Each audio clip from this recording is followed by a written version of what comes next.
Hola, ¿qué tal? Qué bueno que están aquí con nosotros nuevamente en este su espacio de análisis y opinión alternativa, independiente y sobre todo contrahegemónico que se llama La Conversa de fin de semana. ¿Qué tienen que ver eso del acero diluido con la visita el viaje de la vicepresidenta Francia Márquez al continente africano o con las reformas políticas y sociales, sobre todo la reforma laboral y pensional? ¿Y qué tiene que ver eso del acero diluido con la paz total y en términos generales con el gobierno del pacto histórico que encabeza el señor Gustavo Petro? Si ustedes quieren saber qué tiene que ver eso con estos asuntos y con el titular de nuestra videocolumna del día de hoy, que se llama La vieja clase política en contra del cambio, les rogamos el favor de que se queden aquí, que no se desconecten. Reiterarles que me agrada mucho estar aquí con ustedes y sobre todo nuestros agradecimientos a todos aquellos que hacen parte de la gran familia de la Conversa de fin de semana.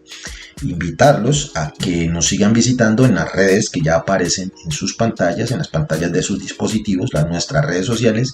Invitarlos a que le den manito arriba y le den me gusta y se vuelvan nuestros seguidores en la fanpage, en la página nuestra en Facebook, a que le den suscribirse, el botoncito de suscribirse y al botoncito de la campana de las notificaciones en nuestro canal de YouTube de la Conversa de fin de semana. Asimismo, invitarlos a que visiten nuestro blog, laconversafindessemana.blogspot. Agradecerles a todos aquellos que hacen parte de nuestra campaña Una Vaca por la Conversa, invitarlos a que ustedes también hagan parte de esta campaña. Ahorita vamos a presentarles un mensaje de cómo hacerlo. Y agradecerle en términos generales a todos ustedes por estar aquí. Antes de arrancar con nuestra videocolumna del día de hoy, permítanme hacer la presentación, el mensaje de nuestros socios estratégicos de la Conversa de fin de semana, la presentación oficial del espacio. Y por favor, no se desconecten, busquen las crispetas, busquen la gaseosa, la aguapanela, el cafecito, tinto, la cervecita, quítense los zapatos, pónganse las pantuflas. Pónganse cómodos, acompáñense bien y denle en compartir en nuestras redes porque ya vamos a arrancar con una conversa de fin de semana del día de hoy, la vieja clase política en contra del cambio. Por favor, no se desconecten.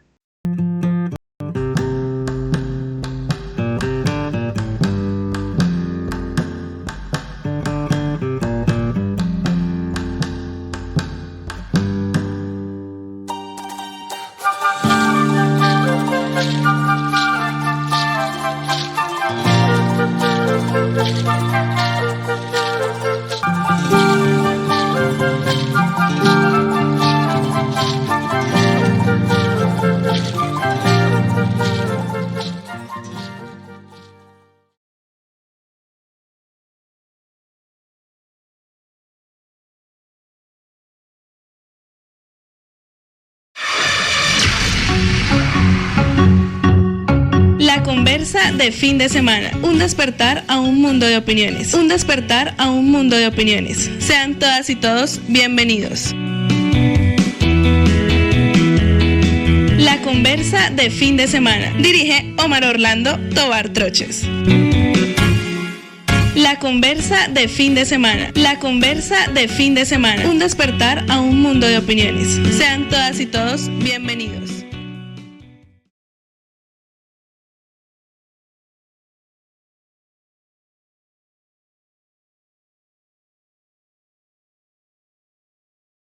Qué bueno que siguen aquí conectados con la Conversa de fin de semana. Para quienes apenas se conectan, mi nombre es Omar Orlando Tobar Troches.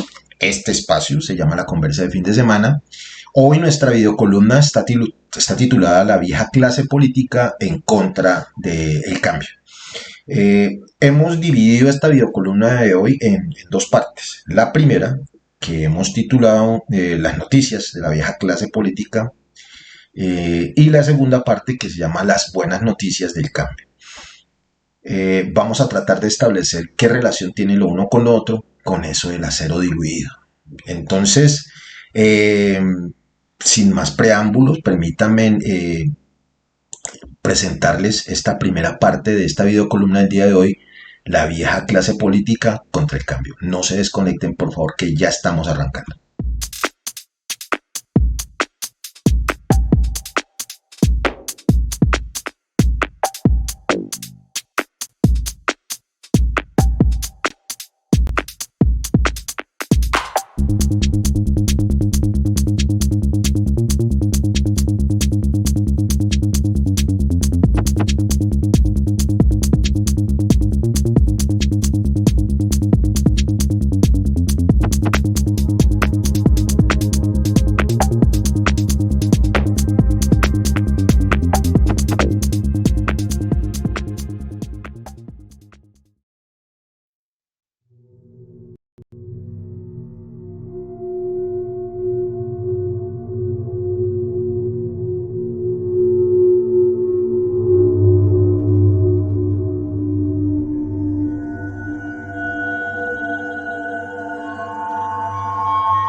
Qué bueno que siguen aquí con nosotros en la conversa de fin de semana del día de hoy que hemos titulado La vieja clase política en contra del cambio. Acuérdense de ese término, acero diluido, pacto histórico. Si fueran pillines y observadores, o pillinas y observadores, se habrán podido dar cuenta de que ya les dimos una pista de que tiene que ver lo uno con la otra.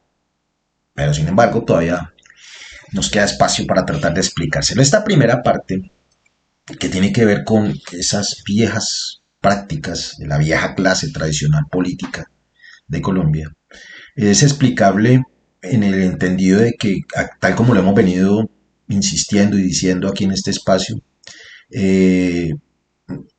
los intereses o la defensa de los intereses de un reducido, muy reducido sector de la sociedad colombiana, muy poderosa por cierto, han generado que esos deseos, sobre todo ese mandato de cambio que hicimos ustedes y nosotros el año pasado y que se materializó con la elección de Gustavo Petro y Francia Márquez en la dirección del gobierno nacional en representación de esa plataforma política y social que se llama el Pacto Histórico, causara que este reducido número de personas, muy poderosos y poderosas ellos y ellas, entraran en una actitud muy radical, muy violenta a ratos, de oposición a ese mandato popular del cambio.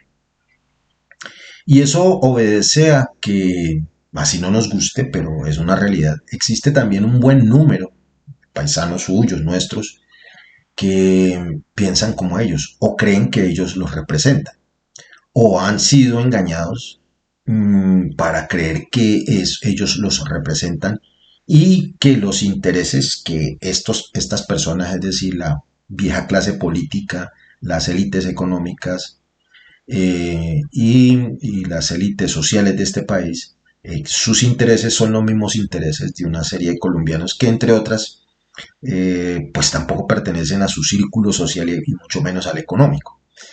Pero sin embargo están ahí defendiendo esos intereses que no son los de ellos.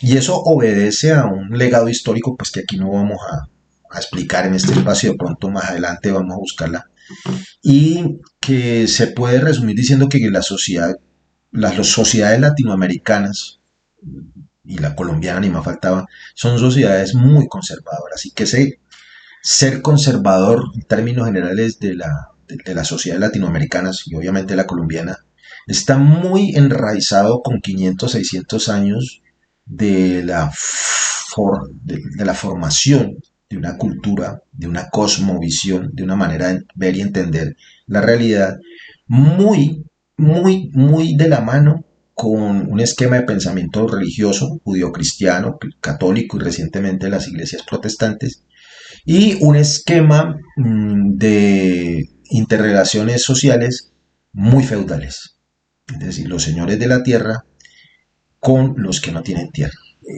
es una cosa bastante interesante, pero que en este momento pues no vamos a profundizar.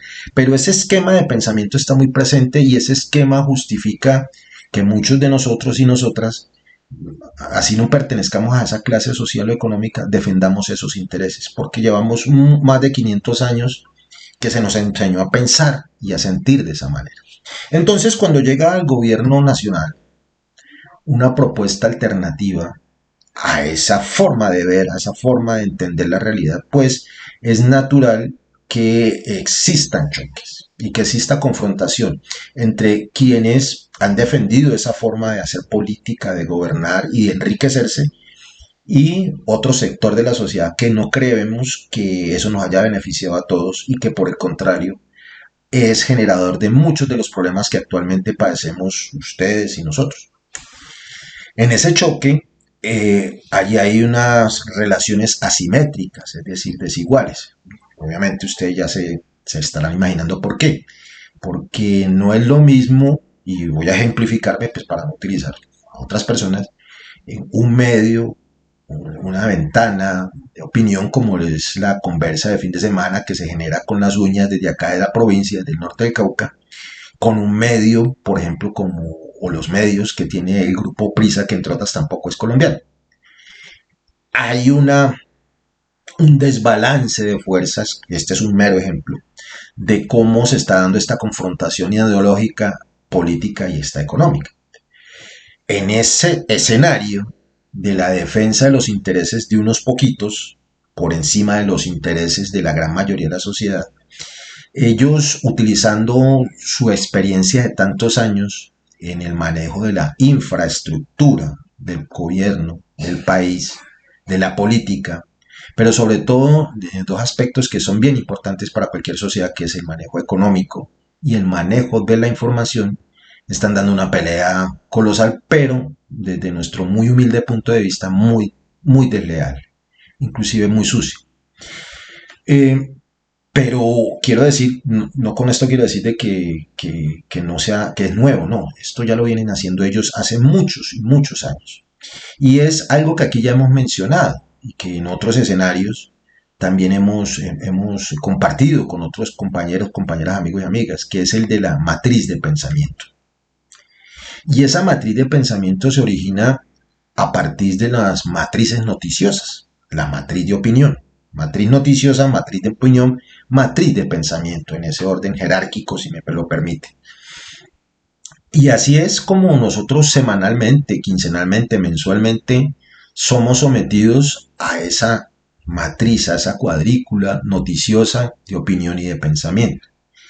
Y que dependiendo de cómo vaya en la correlación de fuerzas políticas, es decir, los movimientos de uno o del otro, asimismo van adaptando este libreto para que quienes generan opinión pública lo apliquen en sus medios de comunicación masiva, de radio, prensa, televisión y redes sociales. Entonces, obviamente, aquí hay una desigualdad, un desbalanceo, es asimétrico. Quienes tienen toda la infraestructura, tienen todo el dinero, todos los medios, incluso mandos medios en el gobierno que les permiten jugar a crear esta matriz de opinión, pues tienen la ventaja. Y lo hacen. Por ejemplo, esta semana, o en estos días, vamos a ser víctimas de esa matriz de noticias y esa matriz de opinión, que de alguna manera está enfocada en generarnos una matriz de pensamiento. En esta semana, en estos últimos días, ya anda rondando en la que yo digo mal llamada gran prensa nacional, unas columnas de opinión, todas ellas muy parecidas. De ahí que yo diga que existe una especie de libreto comunitario de los grandes medios de comunicación, de los opinadores, de los asesores, para que nos pongan a leer, para que nos pongan a ver, para que nos pongan a retuitear casi que las mismas columnas. Varias columnas que tocan los mismos temas, varios trinos, varios posts, varias publicaciones, varios programas de opinión radial y de televisión, noticiosos, repitiendo lo mismo. Y en esta ocasión, ¿qué están repitiendo? Una matriz noticiosa que genera una matriz de opinión. Y discúlpenme lo repetitivo, porque es que hay que jugar casi que con las mismas armas. En estos días ellos ya están hablando de la famosa tormenta perfecta que va a padecer el gobierno del pacto histórico en cabeza de Gustavo Petro.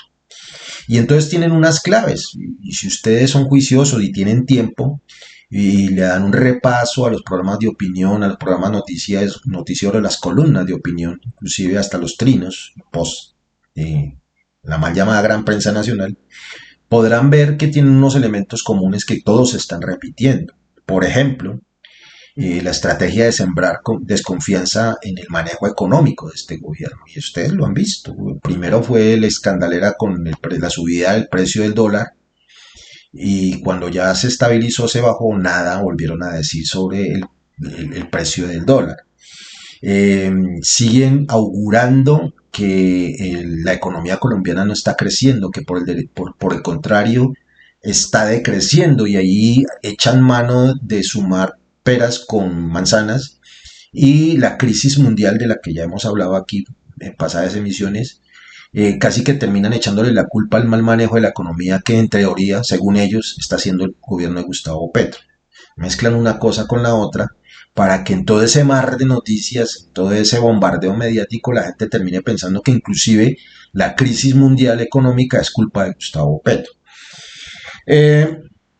También en ese orden de la manipulación de los datos, sobre todo siguen hablando de que la inflación y el desempleo siguen siendo altos en este país.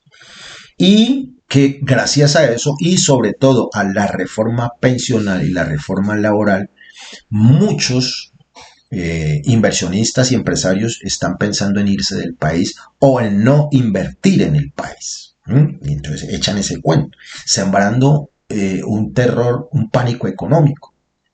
Cuando usted tira esas noticias que pueden generar movimientos de capitales, movimientos en las bolsas, eso se llama pánico económico. Sin embargo, de eso nadie habla, porque no es bueno que usted y que nosotros nos demos cuenta y de pronto vaya y denunciemos que algunos opinadores, algunos periodistas están generando pánico económico, pánico financiero.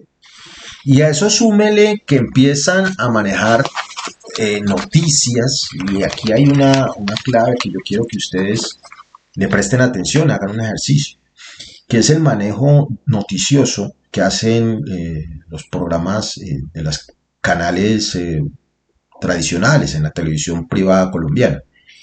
Y en términos generales casi todos los noticieros de radio, prensa, televisión y redes. Casi que en todas las emisiones de estos programas como mínimo les han puesto la tarea de 4 o 5 notas de baranda que llamábamos anteriormente, notas judiciales, en las que se dé cuenta de hechos de delincuencia común: robos, atracos, asesinatos, violencia intrafamiliar, fleteo, extorsión, azonadas, etcétera, etcétera.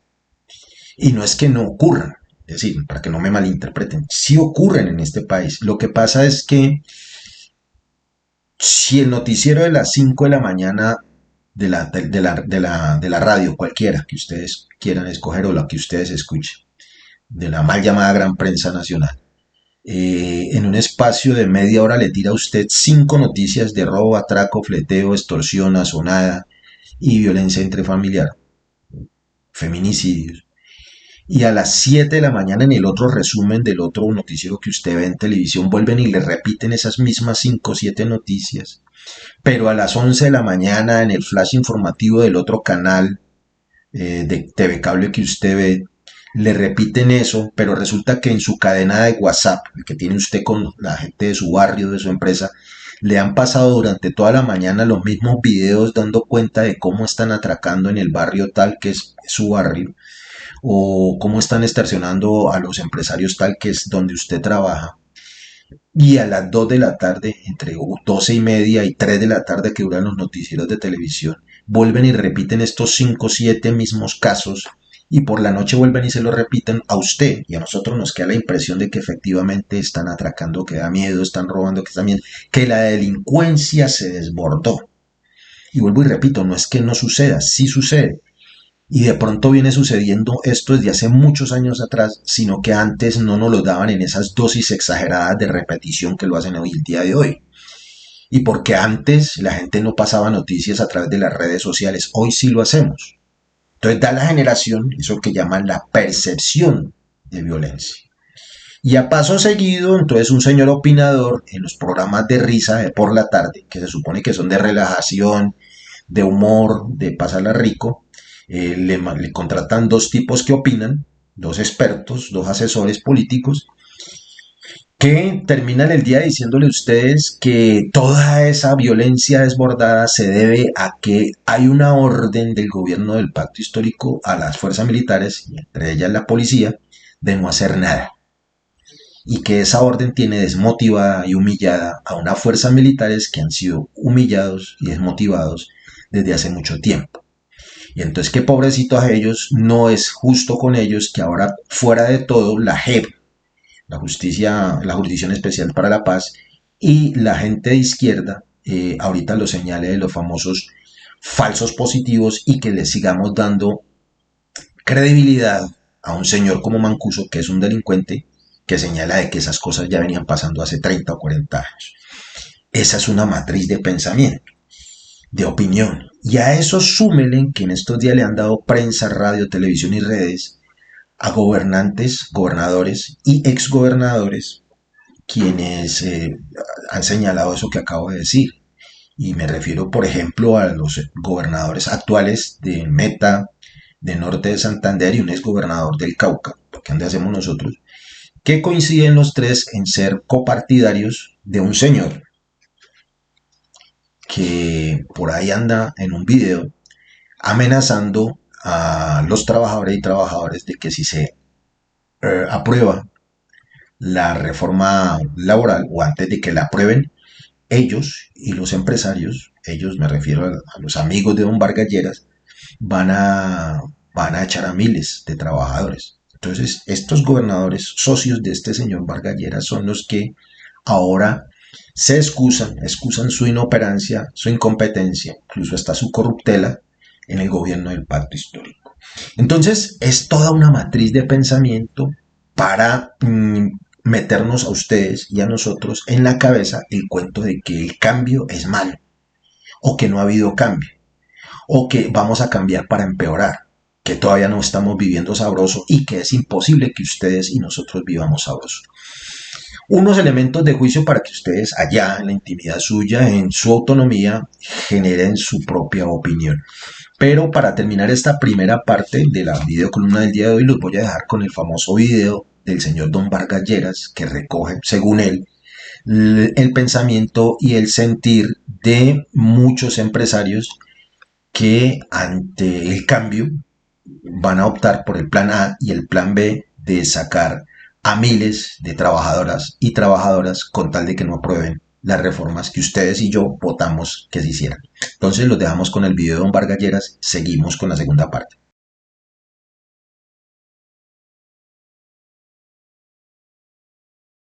Se perderán miles de empleos. En todos estos recorridos que vengo haciendo, en privado, muchísimos empresarios me han manifestado: nosotros sí tenemos un plan B. Antes de que esa reforma sea sancionada, vamos a sacar a miles y miles de personas, pero no se quedará trabajando amparados por esas normas. Lo que la gente tiene previsto y lo que el gobierno sabe y a lo que no le ha parado bolas.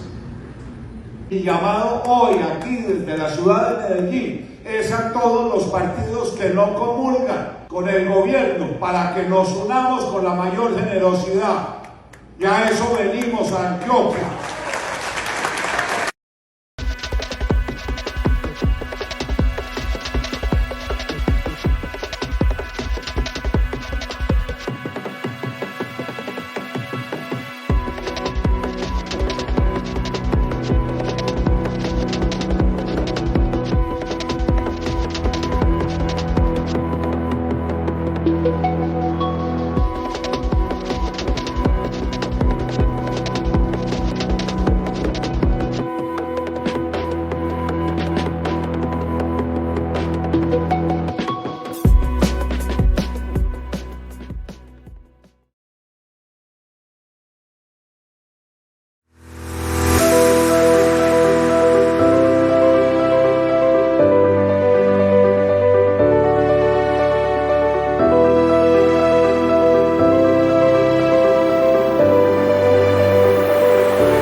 como para que no digan que esos son inventos del progresismo. Ustedes vieron que las fuentes de donde sacamos estas buenas noticias del cambio, que son los medios de lo que yo llamo la mal llamada gran prensa nacional.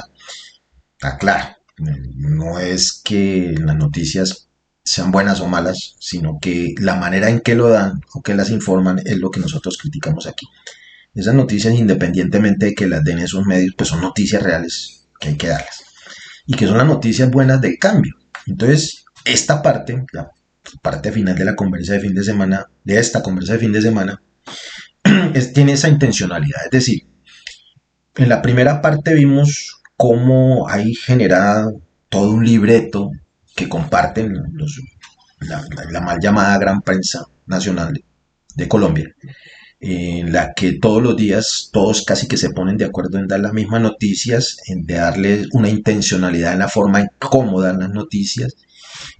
Tienen contratados unos especialistas, comillas, o unos asesores políticos, económicos, etcétera, para decir todos esos ítems, que son apenas unos, de lo mal que está gobernando el pacto histórico en este momentico.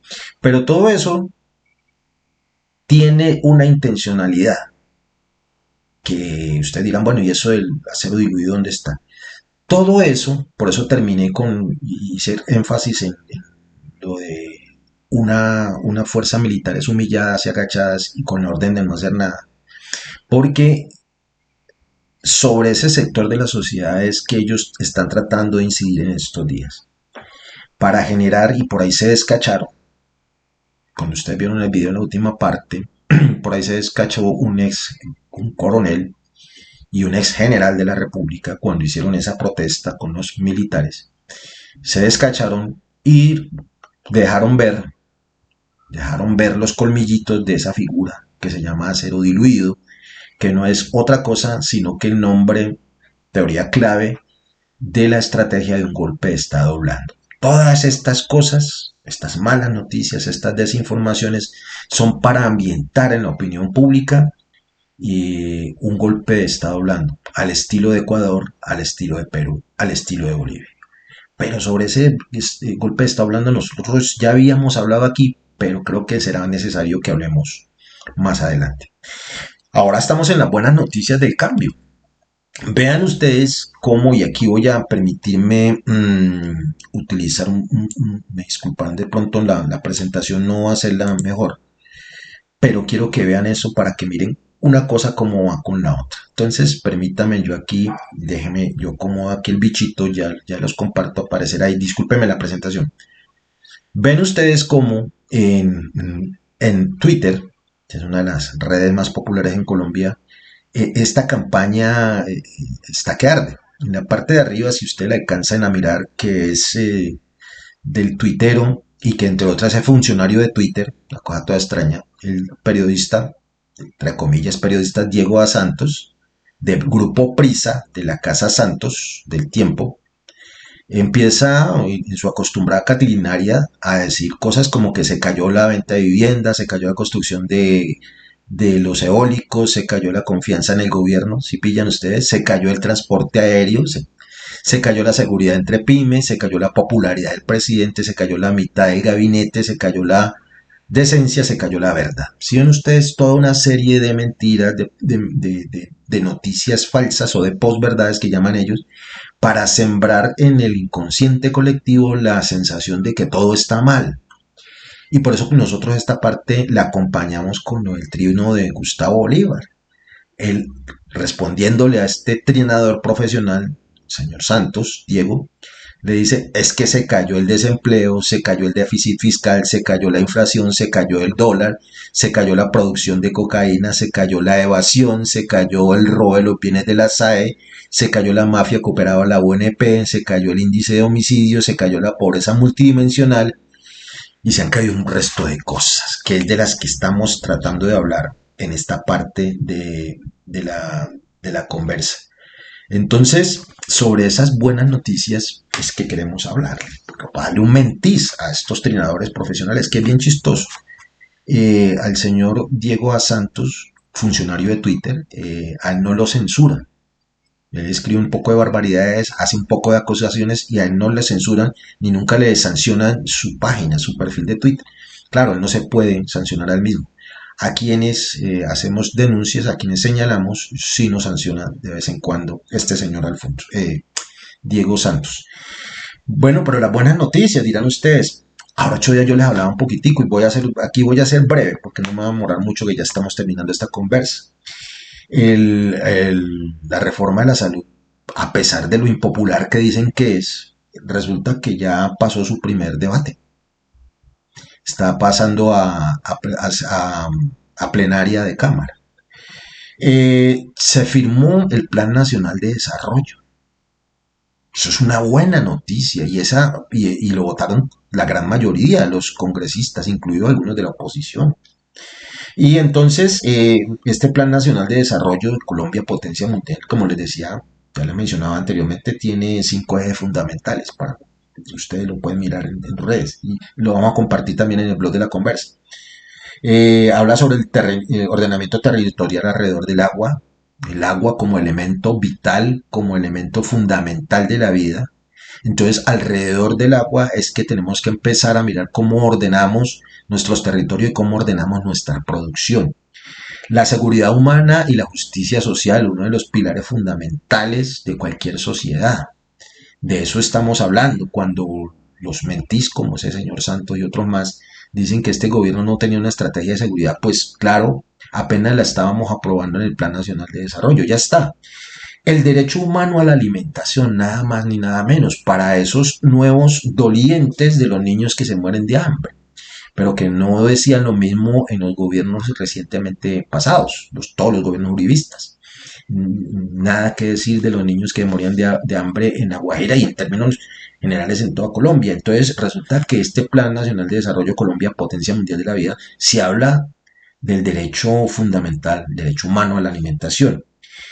La transformación productiva para la vida, la acción climática, es decir, tenemos el cambio climático ya nos está golpeando, de hecho vamos a ser víctimas de uno de los más fuertes fenómenos del Niño y todo es culpa de la manera en que la humanidad está produciendo y contaminando. Entonces, si el resto del mundo ya está tomando acción, Colombia estaba en mora de tomarla, pero sin embargo esto es motivo de risa, es motivo de guachafita y es motivo de mentiras y de malas interpretaciones bastante sensacionalistas.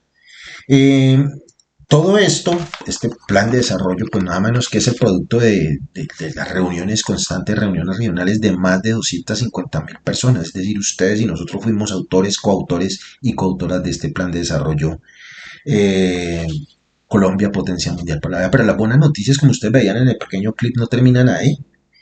Contrario a lo que dicen los augures del mal y del apocalipsis, del pacto histórico, resulta que las mismas noticias, por eso nosotros intencionalmente pusimos los titulares de esos medios que mantienen replicando que aquí no pasa nada y que el cambio no es pesado.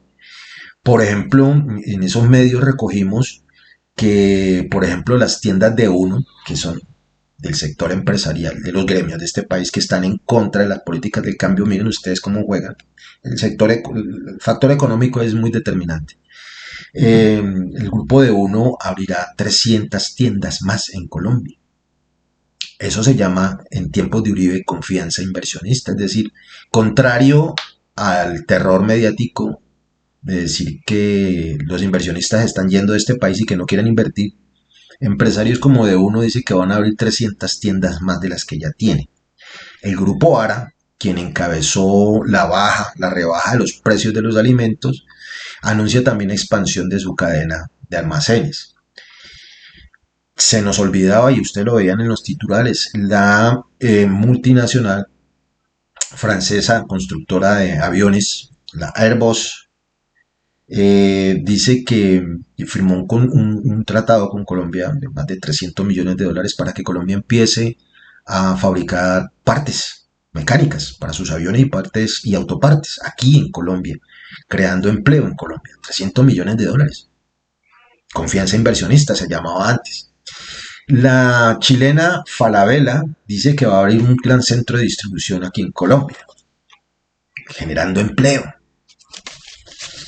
Pero fuera de eso, diarios de la derecha colombiana como La República, como Portafolio, señalaron estos días con grandes titulares cómo Colombia, contrario a lo que está pasando en un gran número de países del mundo, incluyendo los latinoamericanos, ni más faltaba, ha tenido un crecimiento sostenido en este trimestre del 3%.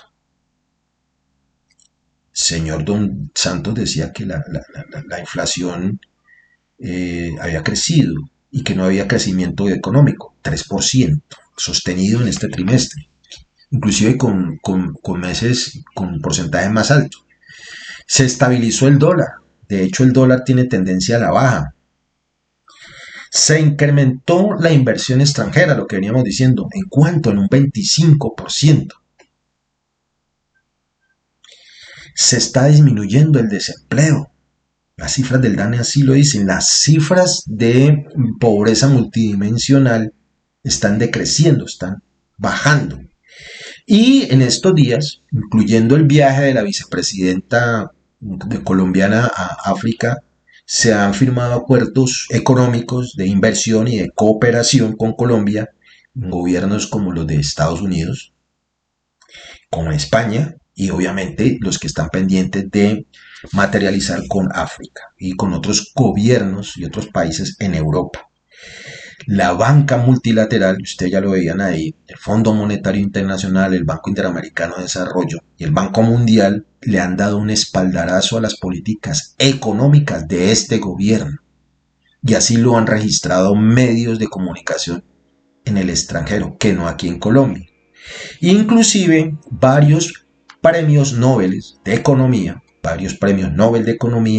han felicitado al gobierno actual por el manejo de la economía que pretende darle durante su gobierno. Así las cosas, como mirábamos nosotros al final del videoclip, Colombia, y en especial su presidente, el jefe del Estado, el jefe de gobierno, Gustavo Petro, se ha convertido en un líder mundial en la transición energética. Entonces entenderán ustedes que ese tipo de noticias no se pueden estar dando todos los días, porque eso sería asumir o confesar o aceptar que todo lo dicho o todo lo que nos dicen día a día en los noticiarios de prensa, radio, televisión y redes es una mentira, es un fake, es odio, es envidia o simplemente es aferrarse al statu quo. O que es, ya para finalizar esta conversa del día de hoy, la manera de justificar un golpe de estado blando que ellos han llamado acero diluido y que están ambientándolo en personas desinformadas o tratando de desinformar a personas como usted y como nosotros a través de toda esta sarta de mentiras que aquí una a una empezamos a desmontar. Y como de lo que se trata no es que lo diga la conversa de fin de semana, sino que lo digan sus protagonistas. En este caso vamos a terminar la conversa de fin de semana del día de hoy agradeciéndoles que estén con nosotros y que hayan estado con nosotros, invitándolos para dentro de 8 días si no pasa nada raro. Los dejamos con la vicepresidenta, nuestra vicepresidenta Francia Márquez, dándole un desmentiz a toda esa cháchara, a todo ese racismo, a toda esa maledicencia que causó ese exitoso viaje a África, donde también se empezaron a cosechar acuerdos de cooperación, acuerdos económicos con el viejo continente, esta vez el continente africano. Los dejamos con la vicepresidenta Francia Márquez desmintiendo y explicando para qué se fue a África. Nos vemos dentro de 8 días si no pasa nada raro, y invitarlos a que si se perdieron la conversa en este horario de las 7:30, sintonicen o se conecten al canal de YouTube de Disruptiva para que la puedan ver. Los dejamos con la vicepresidenta. Cuídense mucho y nos vemos en la próxima conversa de fin de semana. Al inicio de esta gira surgieron muchos comentarios. Comentarios como que estaba quitándole los alimentos a los niños de La Guajira para irme a un safari, así lo colocaron, al continente africano. Comentarios muy lamentables, por supuesto, y de hecho tengo que decir que en el encuentro con la presidenta de Etiopía manifestó su inconformidad de esos comentarios que en nuestro país se habían expresado. Efectivamente, esto hace parte de mis misiones y las misiones que tengo implican conectar, en el caso del mandato que tengo, a la población afrodescendiente a nivel internacional. Así está establecido en el decreto, así que no estoy desarrollando ninguna función que no sea parte de ello. Por supuesto, los funcionarios y funcionarias del Estado en nuestra misión, porque es responsabilidad del gobierno tener relaciones con todas las naciones que sean posibles.